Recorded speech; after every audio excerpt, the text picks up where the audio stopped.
안녕하십니까. 시사의 맛집 시사갑 TV입니다. 오늘의 한 문장은 이준석 대 송영길 누가 이길까입니다.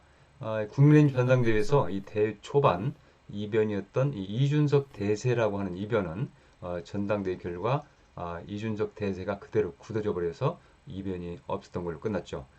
국민의힘 새 대표에 36세 국회의원 영세 영선의 이준석 후보가 당선됐습니다. 우리 헌정사에서 집권 여당 또는 그 제1야당에서 30대가 이렇게 간판이 된 것은 이번이 처음이죠.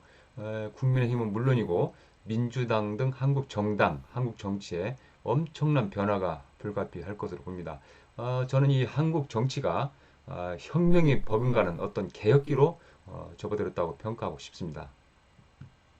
이준석 대표는 누구일까요? 이준석 대표는 서울과학고를 졸업하고 미국 하버드대 컴퓨터 과학 및 경제학교를 졸업했죠. 이준석 대표가 카운터파트로 맡게 되는 이 송영길 민주당 대표. 송영길 대표는 나이가 58세죠. 그래서 이준석 대표보다 22년 연상 맞죠? 연상이기 때문에 이제 아들뻘, 송영길 대표의 아들뻘이 되겠습니다. 이렇게 나이 차이가 큰데 여하튼 이 대표 경쟁 또 정치력 경쟁 앞으로 어떻게 펼칠지 상당히 주목이 듭니다. 현재 송영길 대 이준석 대표의 스코어는 1대 0으로 송영길 대표가 한 점을 올렸다고 저는 평가하고 싶습니다. 이 두 대표의 대표직 수행 이후의 기준인데요. 송영길 대표는 며칠 전 국민권익위원회 부동산 불법 의혹 조사 결과를 통보받고 바로 이 소속 의원 12명에 대한 탈당 조치를 취했죠. 이 4월 재보선 민주당 그 참패 이후에 송영길 대표가 이 충격적인 정치력에 한 수를 두었다 이렇게 보고 싶습니다. 이제는 이준석 대표를 바라보는 상황이 됐어요.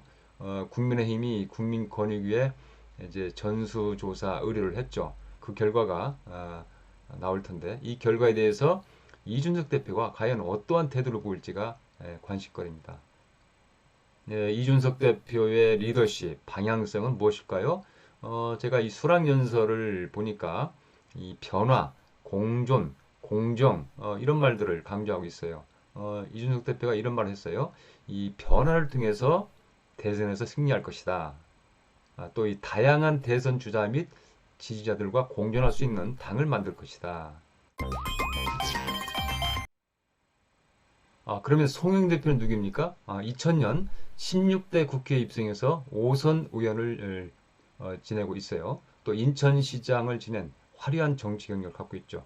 5월 대표 수락연설에서 송영 대표는 변화, 개혁, 언행일치 이런 말들을 강조하고 있는 걸 들을 수 있었습니다. 이런 말을 했습니다. 민주당은 변화에 나가 있다. 변화를 위해 주저없이 전진해야 할 때다. 그러면 두 대표는 어떤 배틀을 펼치게 될까요? 앞으로 상당 기간 이준석 대표에게 꽤 유리하다고 봅니다. 거기선 국민의힘 전당대회 기간 동안에 이준석 대표의 돌풍이 워낙 세게 불었기 때문이죠.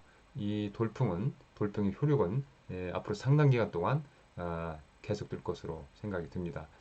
그렇지만 이 국민의힘에 남아있는 구태, 예를 들어서 이 부동산 불법 전수 조사를 국민의힘은 감사원을 맡긴다고 했죠. 하지만 감사원은 조사를 할 수 없는 기관이었죠. 국민의힘이 여론의 문매를 맞자 이 조사를 국민권익위원회에 한다고 다시 번복을 했습니다. 그러면 이 송영길 대표는 어떠한 대응을 하게 될까요? 송영길 대표, 민주당으로서는 이준석 대표의 돌풍에 상당히 위기감을 갖고 있죠. 송영길 대표가 며칠 전 한 인터뷰에서 이런 말을 했어요. 지금 바로 선거한다면 민주당이 정권을 위임받기 어려운 상황이다. 이렇게 말하면서 이 변화를 강조하는 걸 들을 수 있었습니다. 그러면 두 대표가 앞으로 어떻게 해야 배틀에서 이길 수 있을까요? 저는 이 두 가지 팁을 전해주고 싶습니다. 첫 번째는 이 과감한 선두적 변화 개혁입니다. 사실 이 국내 최대 이슈는 이 부동산 문제이죠. 이 부동산 문제가 변화나 공존, 공정의 가치 이런 것들을 포함한 문제이기 때문이죠. 이 한국 자본주의의 어떤 잘못된 것들을 바꿀 수 있는 작업이 바로 이 부동산 문제이고요.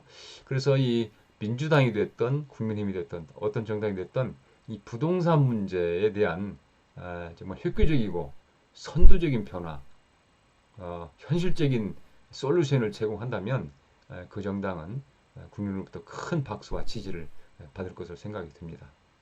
또한 이 두 대표에게 전하고 싶은 두 번째 팁은 때로는 눈물 대결을 펼치라입니다. 이준석 대표나 송영 대표 둘 다 최근에 이 눈물을 보인 적이 있죠. 이준석 대표는 이 전당대회 과정에서 또 송영 대표는 이 국민권익위원회 부동산 불법 해당자 통보를 받고 눈물을 흘렸었죠. 사실 이 눈물을 시도 때도 없이 찔끔찔끔 흘린다는 문제이겠지만 이 국민이 공감하는 이 정치력을 발휘하면서 눈물로 호소한다면 국민 마음을 움직이고 지지도 이렇게 받을 걸로 생각이 듭니다. 어쨌든 한국 정치는 엄청난 변화의 소용돌이에 휩싸이게 됐습니다.